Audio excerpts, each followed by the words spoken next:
আল্লাহ তাবারক ওয়া তাআলা এই দুনিয়ায় মানুষকে সর্বোচ্চ মর্যাদা দিয়ে পয়দা করেছেন, মর্যাদাপূর্ণ দায়িত্ব পালনের জন্য। আল্লাহ তাআলা মানুষকে দুইটা মৌলিক পরিচয় দিয়েছেন। মানুষ হচ্ছে আল্লাহর আব্দ, মানুষ হচ্ছে আল্লাহর খলিফা। উবুদিয়তের মধ্য দিয়ে মানুষ আল্লাহর প্রতি তার চরম আনুগত্য প্রকাশ করবে। খেলাফতের দায়িত্ব আঞ্জাম দেওয়ার মাধ্যমে এই দুনিয়ার শৃঙ্খলা বিধান করবে। এই বিরল সম্মানটুকু আল্লাহ মানুষ ছাড়া আর কাউকে দান করেননি। এই জন্য মানুষ সম্পর্কে এই সূরা মুলকের এই দ্বিতীয় আয়াত। কালামে হাকিমে মানুষ ছাড়াও বিভিন্ন সৃষ্টি সম্পর্কে আয়াত আছে। এই আয়াতটি specially designated for human being.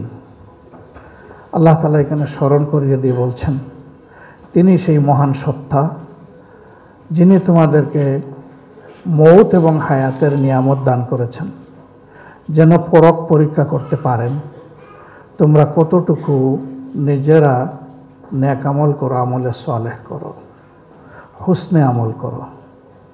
মনে রাখবা, আল্লাহ তাআলার নিয়ামতের নাশুকরি কিংবা বিদ্রোহ যারা করবে, আল্লাহ তাদের ব্যাপারে অত্যন্ত কঠোর।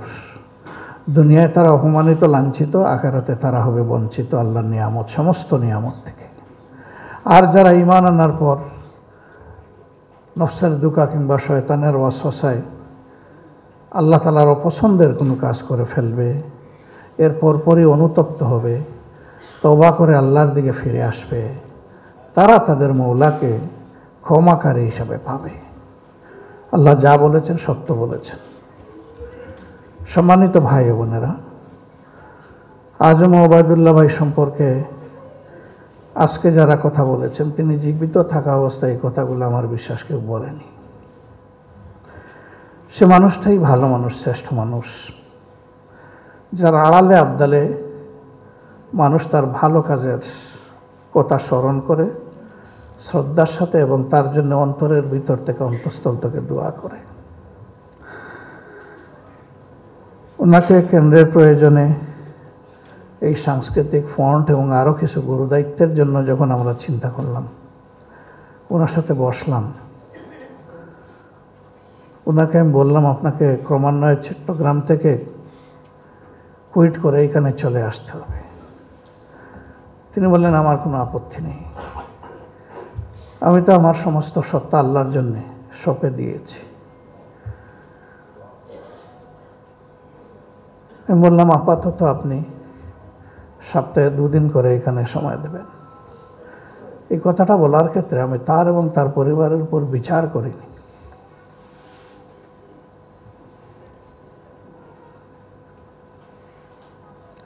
পাঁচ দিন তার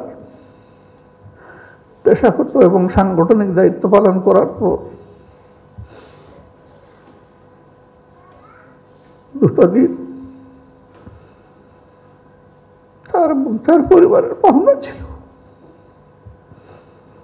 এইটুকু তিনি আমাদেরকে দিয়ে দিলেন। যখনই প্রয়োজন হতো বলতাম যে আগামী অমুক তারিখে আপনাকে অমুক দেশে এতটুকুন সময়ের জন্য যেতে হবে। কখনোই একটিবারের জন্য বলেননি আমার তো অন্য একটা অ্যাসাইনমেন্ট আছে। কাবিলতু। একমাত্র ব্যক্তি যাদেরকে আমি বিদেশে পাঠিয়েছি,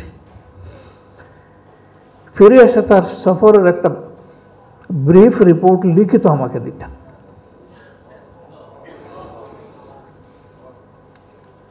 হাতে যাওয়ার সময় কিছু হাত খরচ দিতাম, কোনো সময় ইনট্যাক্ট ফেরত দিতেন, আবার কোনো সময় তার সাথে যোগ করা আরো কিছু অর্থ দিতেন।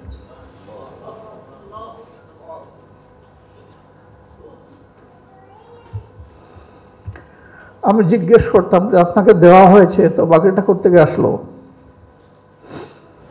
বলতেন যে ওই সফরে কিছু মানুষ আমাকে গিফট করেছে।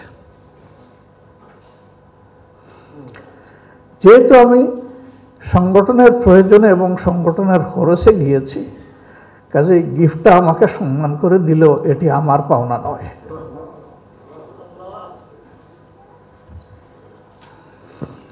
হে আল্লাহ, তোমার এই গোলামকে শান্তি এবং বিরাম দিতে পারি নাই। অবিরাম চলে একজন নীরব সহকর্মী।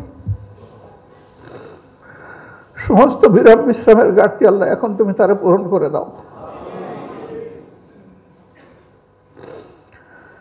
পরম প্রশান্তিতে এবং বিশ্রামে তারে তুমি তোমার জান্নাতের বাগিচা এখন রাখো।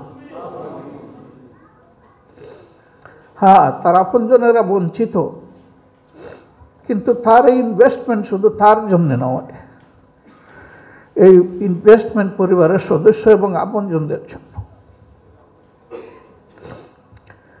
এই অঙ্গরে কাজ করতেন, বেশিরভাগ সময় তিনি চট্টগ্রামে থাকতেন। আমি চট্টগ্রাম ওয়ালাদেরকে বলেছিলাম এই মানুষটার উপরে চাপ হচ্ছে, তোমরা ছেড়ে দাও, তিনি চলে আসুক তার পরিবার সহিত। তারা ছাড়লো না, আমাদের এইটা লাগবে, ওইটা লাগবে, ওইটা লাগবে, যার কারণে চাপটা আরো বেশি হয়েছে। চট্টগ্রামে থাকা অবস্থায় এই অঙ্গনের সাধারণ একজন সংস্কৃতি কর্মী, একজন শিল্পী, একজন সাহিত্যিক, একজন কবি, একজন প্রবন্ধকার হয়তোবা অসুস্থ হয়েছেন। তিনি ওখান থেকে অ্যাটেনশন ড্র করে অত্যন্ত মায়াবী কণ্ঠে বলতেন, আমির জামাত, আপনি কি একবার যাবেন? লোকটাকে দেখে আসলে উনি প্রশান্তি পাবে। আমার মনে হতো তিনি যেখানেই থাকেন তিনি তার সহকর্মীদেরকে পুরোপুরি তার অন্তরের বিছানায় ধরে রাখতেন। আমরাও দায়িত্ব পালন করি, আমি তো পারি না এরকম, যদিও পারা উচিত। তার ইন্তেকালের সাথে সাথে খুঁজছি এই জায়গায় এখন কার উপর চাপ দেব, পাচ্ছি না, এখনো পাইনি।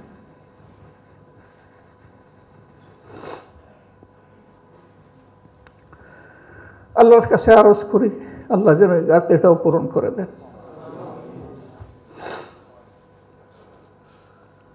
আমার একটা আফসোস থেকে গেল, জানাজায় দাফনে থাকতে পারলাম না, লাশটা নিজের হাতে কবরে শুয়াইতে পারলাম না। কম যোগ্যতার মানুষ হওয়ার কারণে পরিশ্রম করতে হয় বেশি, ফলে সব জায়গায় সময় মতো লাভবায়ক বলতে পারি না। আল্লাহ আমাকে ক্ষমা করে দিন। সন্তান তার সাথে কথা বলতে পারে নাই, শেষ মুহূর্তে জীবিত অবস্থায় মুখ দেখতে পারে নাই। আমাদের এই আফসোসটুকুন আল্লাহ যেন জান্নাতের সিঁড়িতে পূরণ করে দেন। তার পরিবারের প্রতি আমাদের দোয়া, যে পথে চলতে গিয়ে আমি গভীরভাবে বিশ্বাস করি তিনি মহান রবের দরবারে সম্মানিত হয়েছেন, তারা যেন এই সম্মানের রাস্তাটা কঠিনভাবে আঁকড়ে ধরে। আল্লাহ তাদেরকে যেন এই তৌফিক দান করেন। মূল অভিভাবক আল্লাহ রাব্বুল আলামিন, এটা তো আল্লাহ নিজেই শিখিয়ে দিয়েছেন, হাসবুনাল্লাহু নি'মাল ওয়াকিল নি'মাল মাওলা ওয়া নি'মান নাসির। আমাদের কাজ কাম করে দেওয়ার জন্য আল্লাহ বলতেছেন আমি তো যথেষ্ট, আমি তোমাদের অভিভাবক হিসাবে যথেষ্ট। আমরা বলতেছি আমাদের জন্য আল্লাহ যথেষ্ট, অর্থাৎ আল্লাহ বলতেছেন যেহেতু এটা আল্লাহর আয়াত যে আমি তোমাদের জন্য যথেষ্ট। আমরা কেউ যেন এটা মনে না করি যে এখন এই সাহায্যটা কে করবে। আল্লাহ এর পরেরটা বলতেছেন ও নি'মান নাসির, তিনিই তো তোমাদের জন্য উত্তম সাহায্যকারী।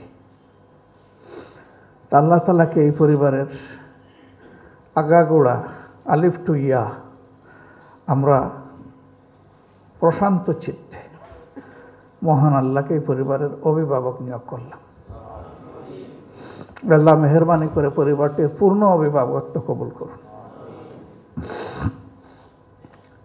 আমরা যারা তার সহকর্মীবৃন্দ, তার জীবনের ভালো ভালো কাজের এই প্রবন্ধ, এই কবিতা আমি ওই হাতে লেখা কবিতা প্রবন্ধ বলছি না, আমি কাজের বাস্তব কবিতা বলছি। সেই কবিতাগুলো যেন মন দিয়ে বুঝি, পাঠ করি, অনুসরণ করি, আল্লাহ যেন তৌফিক দেন।